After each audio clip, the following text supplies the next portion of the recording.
Quelle est la différence entre les petits mots samazama et iro pour dire divers en japonais? Donc comment est-ce qu'on peut dire divers? Alors c'est vrai que c'est principalement ces deux mots-là qu'on va utiliser. Ces deux petits mots un petit peu rigolos parce que c'est le même kanji fois deux. Donc iro samazama. Il prend des tenten. En fait, il n'y a pas d'énorme différence entre ces deux mots. La principale différence, c'est que samazama, il sonne plus formel.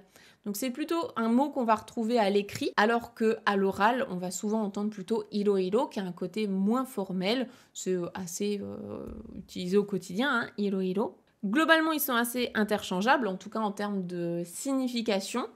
Après, vraiment, si on veut rentrer dans le détail, mais tous les Japonais ne seront pas d'accord, on va dire, au quotidien là-dessus, c'est plutôt un truc de linguiste, c'est que iro, ça va être plutôt des objets de même type. Donc par exemple, tu vas, je sais pas, dans un café, dans un Starbucks, et tu as plusieurs types de café. Tu vois, tu as un café comme ça, un café comme ça, un café comme ça, différentes boissons, quoi, de différents cafés. Donc iro arimasu, il y a plusieurs types. Alors que samazama, ça va être souvent différents types vraiment d'objets.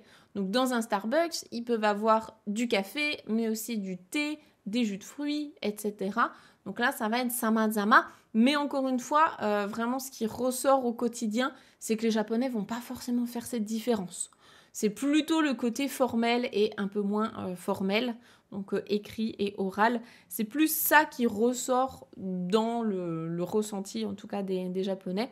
Après, si vous avez d'autres ressentis, parce que je sais qu'il y a des Japonais aussi qui passent de temps en temps sur la chaîne YouTube, donc comme cette question sera mise sur YouTube, si jamais vous avez d'autres ressentis, n'hésitez pas. Là, je me base vraiment sur les recherches que j'ai pu faire auprès des Japonais et ce qui se dit sur les forums.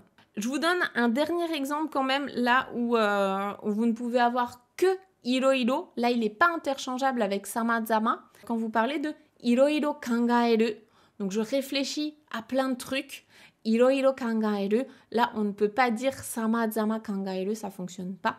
Donc, ce sera bien iro kangaemasu, je réfléchis à plein de trucs. Voilà, c'est globalement ça. Après, ces deux petits mots, ils sont vraiment utiles au quotidien. Donc, encore une fois, ce que je vous invite à faire, c'est lorsque vous les repérez, vous pouvez vous faire même une petite fiche sur Anki ou bien vous le notez dans votre cahier de prise de notes. Vous notez directement la phrase dans laquelle vous l'avez vu. Comme ça, vous avez le contexte. Et souvent, on se rappelle mieux d'un contexte.